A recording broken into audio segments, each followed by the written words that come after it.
राजा बलि की कहानी, वामन अवतार और 3 पग भूमि। राजा बलि की पौराणिक कहानी दान, भक्ति और अहंकार के समन की एक अद्भुत गाथा है। दानवीर राजा बलि और उनका राज्य। राजा बलि दैत्यों के राजा विरोचन के पुत्र और भगवान विष्णु के महान भक्त प्रहलाद के पौत्र थे।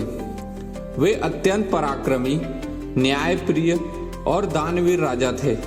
बलि ने अपने तपोबल और पराक्रम से तीनों लोकों स्वर्ग, पृथ्वी और पाताल पर अपना अधिकार स्थापित कर लिया था। उनके राज्य में प्रजा अत्यंत सुखी और समृद्ध थी तथा उनके द्वार से कोई भी खाली हाथ नहीं लौटता था। इंद्र का भय और विष्णु जी की शरण। राजा बलि के बढ़ते प्रभाव और स्वर्ग पर उनके अधिकार से देवराज इंद्र भयभीत हो गए। उन्हें डर था कि यदि बलि ने अपना 100वां अश्वमेघ यज्ञ पूरा कर लिया तो उन्हें स्वर्ग का सिंहासन स्थायी रूप से गंवाना पड़ेगा। इंद्र और अन्य देवता मदद के लिए भगवान विष्णु की शरण में गए।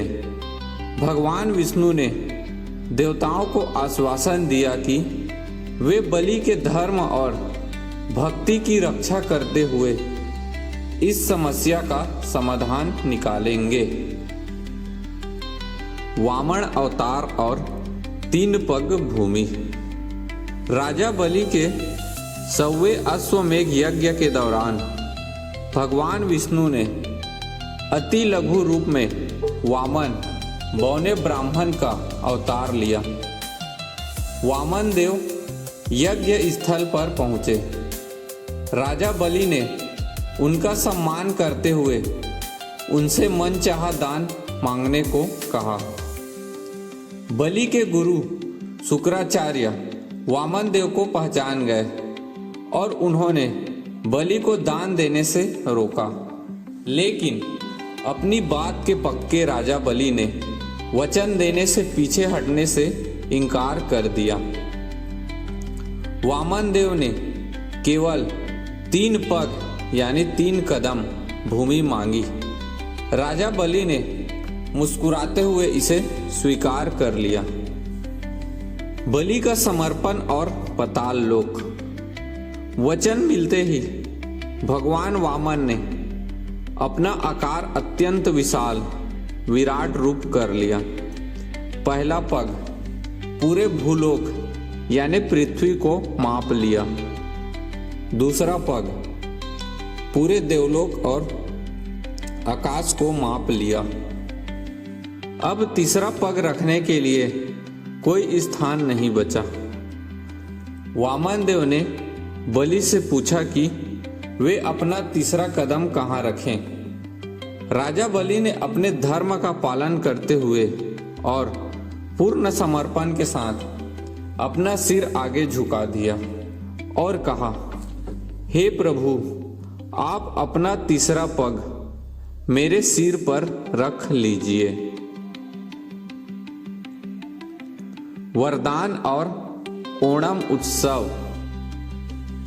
भगवान विष्णु बलि की निष्ठा, दानशीलता और समर्पण से अत्यंत प्रसन्न हुए। उन्होंने अपना पैर बलि के सिर पर रखा, जिससे बलि पाताल लोक चले गए।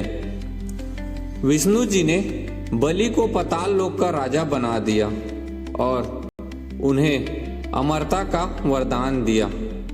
साथ ही उनकी भक्ति से प्रसन्न होकर स्वयं उनके द्वारपाल बनना स्वीकार किया।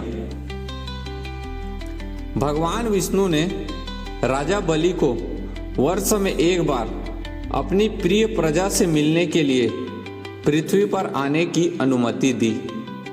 दक्षिण भारत, विशेषकर केरल में राजा बलि के इसी वार्षिक आगमन की खुशी में ओणम का त्योहार बड़ी धूमधाम से मनाया जाता है। हर हर महादेव। जय विष्णु भगवान।